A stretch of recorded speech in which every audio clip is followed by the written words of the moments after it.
Um, Good evening, everyone. Today we will be presenting the exercise 6, week 7 for visualization. Our team member is Devi, Gopika, Ulwole, Priyanka, and Saurav. So I will present the first question. In this slide, we are reading some PDF from Stanford University, and it's about key concept informing narrative visualization. So the first one is narrative structure, visual narrative. It's included visual salience, visual technique, for example, Gestalt grouping, vectorial reference, and visual media. And then it's included with storytelling with data visualization as well. And then next one, design space analysis. It's included with design space dimension, design space observation, the genre of narrative visualization, and balancing author-driven and reader-driven stories. So the next one is question number 2. Sorry. So we are using the theory from the question number 1, and then we implement that one in Tableau. So in Tableau, graphical history let user review, collate, and export key points of their visual analysis. And Tableau Public support construction on web-based publication of interactive visualization supporting storytelling in data-rich domain, making richer story capabilities accessible. So we are using interactive slideshow techniques, and in our the emission case, which makes auto-driven and reader-driven approach. So on the first slide, we are showing the overall CO2 emission in the world. And then from that, we can infer that Aruba has the highest number of CO2 emission per capita. And we would like to make Aruba as our details story. And then on the last slide, we can see the record of CO2 emission from 1960 to 2018 for Aruba. So that's why we only highlight Aruba for this. And then the next slide, Priyanka will presenting this one. Thank you, Devi. Question 3 and 4 was to implement the steps provided in the YouTube video to create a story. Now I will take the screen share to walk you through the story on the Tableau Public. So within Tableau Public, I've created the story for global CO2 emission, sharing different charts and graphs. So for the very first thing, I want to emphasize on the comparison between CO2 emission in kilotons versus CO2 emission per capita. If we see for the emission in kiloton, it increases to a max level of 1355, and then it's decreasing.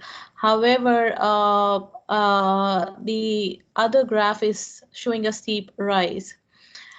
Moving to the next one, it is year over year CO2 emission per capita by income.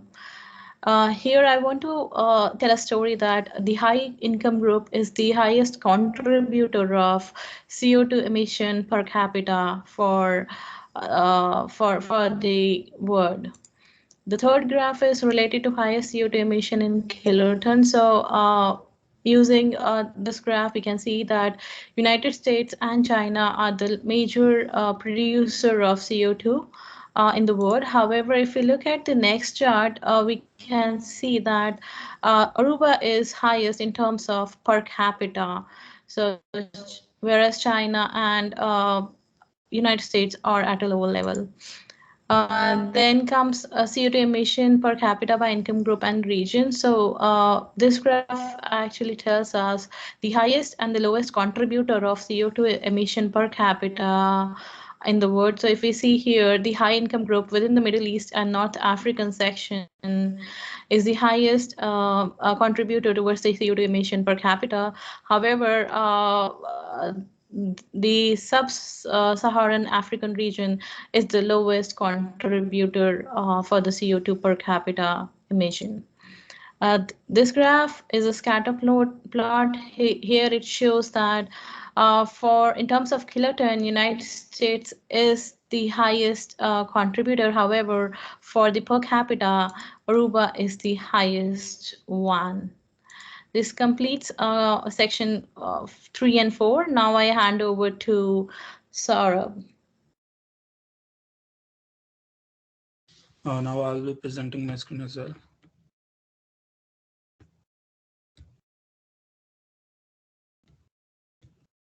So this task involved the reenactment of two stories level, that is management and executive. So I'll be presenting the executive summary.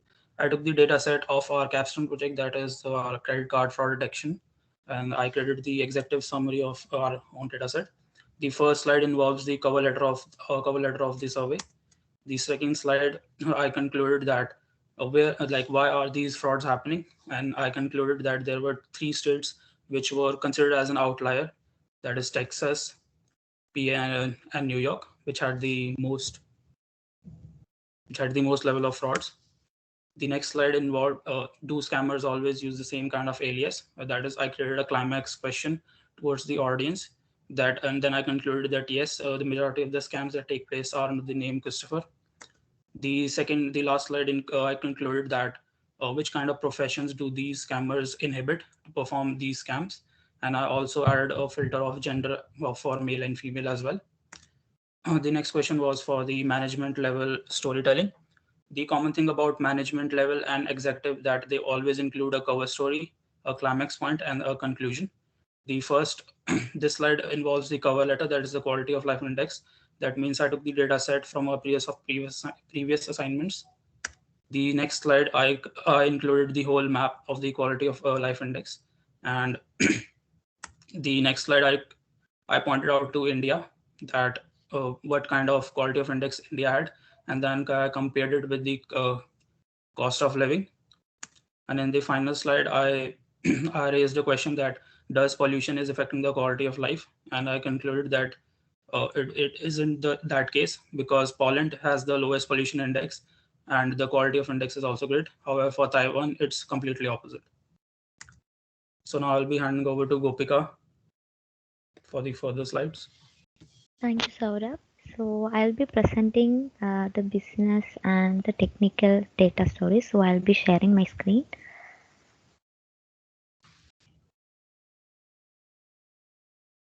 Can you see my screen?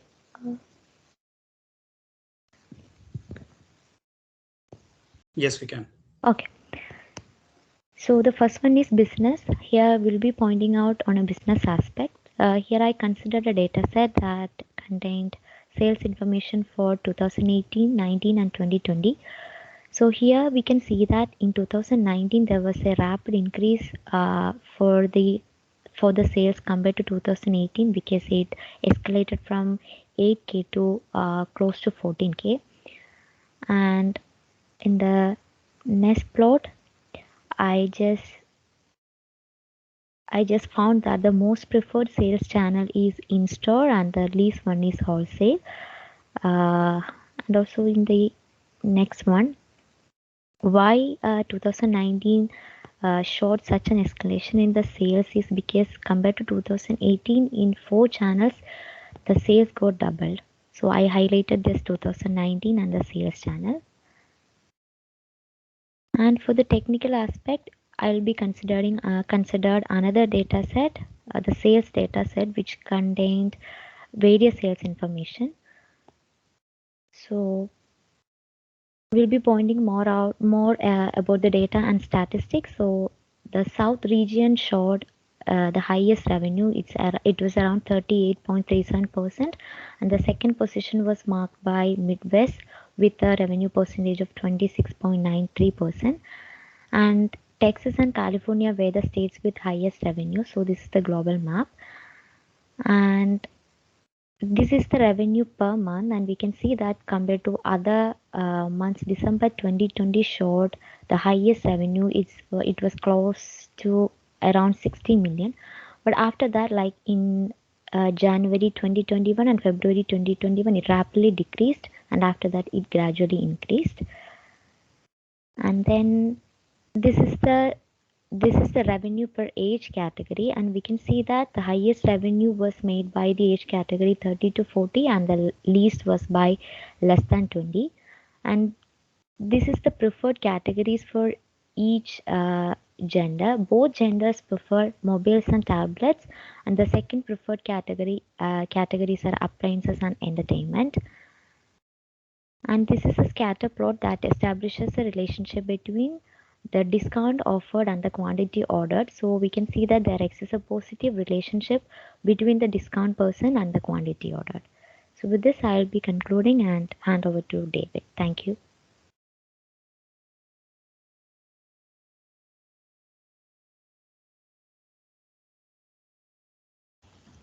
Thank you very much. I'll be sharing my screen now.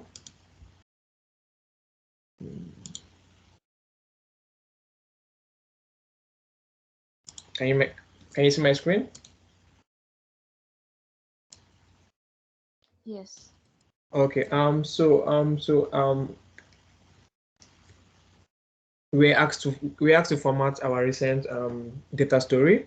So we use some of the formatting styles, which simply says to format a story must be simple, and it must have like labels to your story. So we did a story for the different worksheets we had before. So this is our story. This is the first story we have. We try to label it. So yeah, it says the ISC automation per capita was 1,355 in 1976. Then also here we try to label the IS2, which was this in 2018. Then we went to the next one. We tried to make it very simple. The first color is for the upper middle income. Next one is for the lower middle income, and this one is for the high income. So for the next one also too, we did a map. So we tried to label it just to state where exactly has the highest emission KT in the country.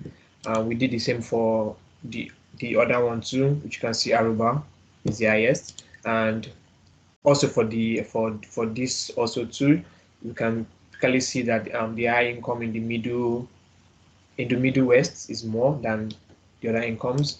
Then we also had a scatter plot too. Then at the ending of our story, we dropped a dashboard, drop our dashboard, so in case anyone wants to go through the dashboard again and get details about it. So that's for this one. So for the next question, we asked several questions. First question was what the criteria are for effective data stories, and we agreed that for a data story to be effective, it has to be simple. We need to edit ruthlessly. It has to be authentic, and we also have to communicate to the audience, not to ourselves. The second question was how can we improve our visualization that we've created? So we agreed that choosing the right visualization for our data, keeping our visualization simple, labeling our data visualization, and using colors that are very effective can help us visualize better our data story. So the third question was how to develop a stronger cause for action. We agree that one classic way to end a story is to tie the knot back to the beginning. So at the beginning of the story, we had a plot and we introduced a dramatic tension. So why not at the ending we wrap up with those two, with the plot and the dramatic tension we introduced in the beginning, and with that we're going to have a very strong call to action. So with this, I've come to the end of my presentation. I will hand it back to our group leader to end this. Thank you.